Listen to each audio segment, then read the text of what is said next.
আমার স্মৃতি আছে কিছু। আমাদের প্রাক্তন প্রধানমন্ত্রী বেগম খালেদা জিয়ার সাথে একবার মনে আছে যে আমরা আইসিসি ট্রফি 97 যখন চ্যাম্পিয়ন হয়েছিলাম, তখন আমরা আমাদের অনেকে সম্বর্ধনা দিয়েছিল।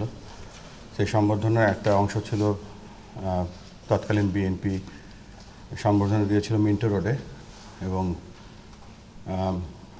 আমাকে ডায়াসে, আমি ভাইস ক্যাপ্টেন ছিলাম তখন, তো আমি ডায়াসে উঠেছিলাম এবং বক্তৃতায় এক পর্যায়ে আমি একটা ভুল বক্তৃতা দিয়েছিলাম। সেখানে বলেছিলাম যে তিনি প্রাক্তন প্রধানমন্ত্রী ছিলেন, আমি বলেছিলাম যে মাননীয় প্রধানমন্ত্রী। বলার পরে সব পুরো স্টেজটা চুপ হয়েছিল।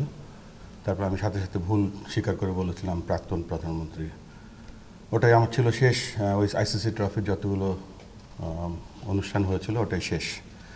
ক্রীড়াঙ্গনের যখন আমরা বিশেষ করে ক্রিকেটে যখন সার্ক, আগে জানতেন সার্ক ইভেন্ট হতো, এটা সার্ক ইভেন্ট, বা যখনই আমরা ভালো খেলতাম আমাদেরকে বিভিন্ন সময় তার অফিসের দাওয়াত দিয়েছে, আমরা সেখানে গিয়েছি।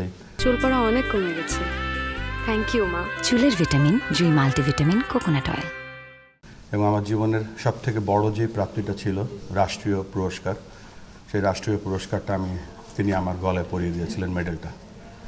সো আমরা সকলেই আজকে শোকাভিভূত। আমরা আশা করব আল্লাহ রাব্বুল আলামিন যেন তার আত্মাকে শান্তি দেন এবং তার আত্মাকে বেহেশত নসিব করেন, এবং তার পরিজনকে এই শোকটা বহন করার ক্ষমতা দেন।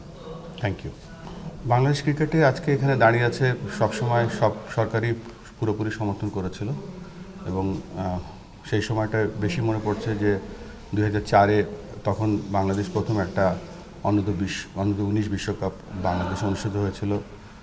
সাথে সাথে আমরা যে বেশ কিছু অনেকগুলো ভেন্যু তখন তৈরি হয়েছিল, তার মধ্যে মিরপুর শের একটু ভেন্যু ছিল, সেখানে হয়েছিল। বাট আমরা কখনো আমি তখন খেলোয়াড় ছিলাম, তো খেলোয়াড় অবস্থায় আমি যতটুকু জানি খেলোয়াড় হিসেবে যতটুকু সহযোগিতা পাওয়ার আমি পেয়েছিলাম। ব্যক্তিগতভাবে আব্দুল ভাই আপনার সাথে কখনো কথা হয়েছে? ব্যক্তিগতভাবে দুবার কথা হয়েছে। একবার ওই যখন মেডেল পেয়েছিলাম আমাকে অভিনন্দন জানিয়েছিলেন, আর যখন ওই আইসিসি ট্রফির সেই ম্যাচটাতে আইসিসি ট্রফির ওই সম্বর্ধনার পরে ডিনারে আমাদেরকে নিয়ে গিয়েছিলেন, এবং তখন কিছু কথা হয়েছিল ক্রিকেট নিয়ে।